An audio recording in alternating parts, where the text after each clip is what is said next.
Yun na nga, good morning, magluluto tayo ngayon ng daing na bangus at gatang kalabasa at sitaw. Yan.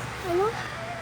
Isa lang na nakawali, lagyan natin ng mantika, tapos tagisa ko ng bawang sibuyas. Ano? Yan, nagisa po ako niyan. Nilagay ko na rin po yung kalabasa at sitaw yan.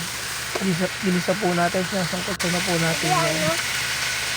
Lagyan na rin po ako ng patis. Yan. Ayan, habang nagluluto tayo sa mga nanonood, please pa-share naman po ng video natin. Yan, sa mga nanonood po pa-share, pa-like na rin ng page, pa-follow na rin po. Maraming pong salamat.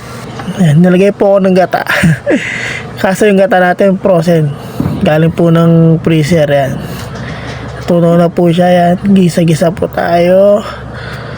Yan, habang nagigisa tayo, nagluluto ng kalabasa, gumawa po ako ng harina, cornstarch. Nilagyan ko po ng asinto,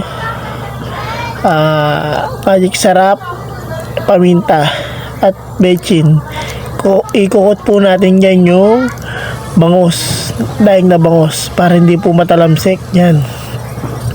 Nga pala yung kalabasa natin kalabasa lang yun, wala pong sahog na karne yan.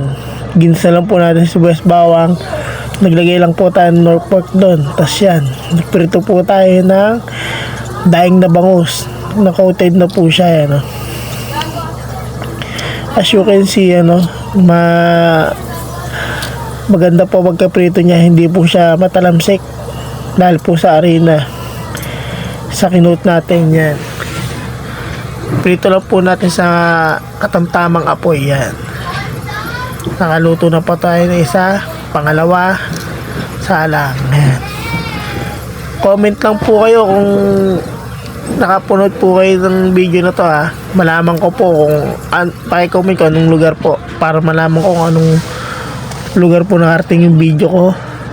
Shoutout ko po kayo sa next video natin. Yan, pangalawang bangos. Yan. Ganda po na pagkaluto natin dyan. Yan as you can see, tatlo po yan. Pero di natin nakita yung pagprito ng isa.